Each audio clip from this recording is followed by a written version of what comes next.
போலீஸ்காரங்க கிட்ட எல்லாம் பிரச்சனை வேண்டாங்க. என்கிட்ட பிரச்சனை பண்ணாம இருந்தா நானே யாரும் ரொம்பவும் போக மாட்டேன். அந்த போனை உள்ள வையே, அப்புறமா யாருது என்னன்னு விசாரிச்சு கொடுத்துடலாம்.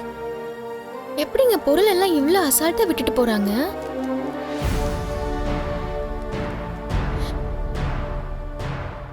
ஏங்க இதே மாதிரி போன் தானே நீங்களும் வச்சிருந்தீங்க? ஆமா, எந்த மாதிரி தான் இருக்கு. என் கூட போன்ல இருக்க ஸ்கிராட்ச் கூட அப்படியே இருக்குது. ஆஃப்ல இருக்கு, சார்ஜ் இல்லை.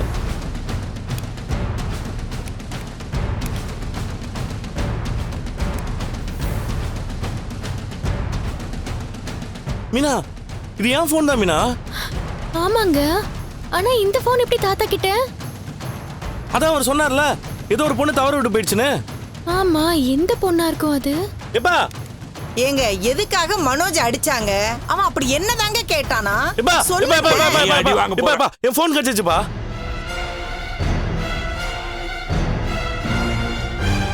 ஓ செல்ல உங்ககிட்ட தான்டா இருக்கு. அது இல்லப்பா, தொலைஞ்சு போச்சுல என் போனு, அது கிடைச்சிச்சுப்பா. பாருப்பா.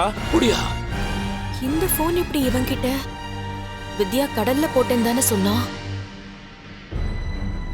இப்படா கிடைச்சது? அது மாமா, அந்த செருப்பு தைக்கிற தாத்தா இருக்காருல்ல, அவர் கடைக்கு ஒரு பொண்ணு செருப்பு தைக்க வந்திருக்காங்க. அவங்க போகும்போது தெரியாம இந்த போனை விட்டுட்டு போயிட்டாங்களாம். அது யாருன்னு கண்டுபிடிச்சு கொடுக்க சொல்லி தாத்தா கொடுத்தாரு. பார்த்தா அது இவரோட போனு.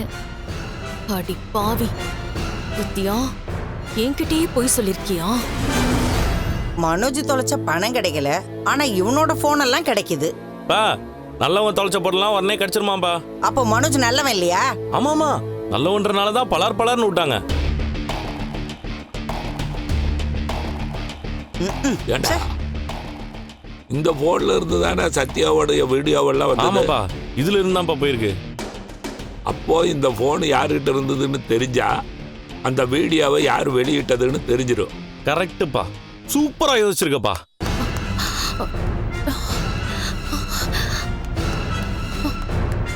அந்த பொண்ணு யாருன்னு கண்டுபிடிச்சிட்டா எப்படி வீடியோ வெளியே வந்துச்சுன்றது தெரிஞ்சிருப்பா.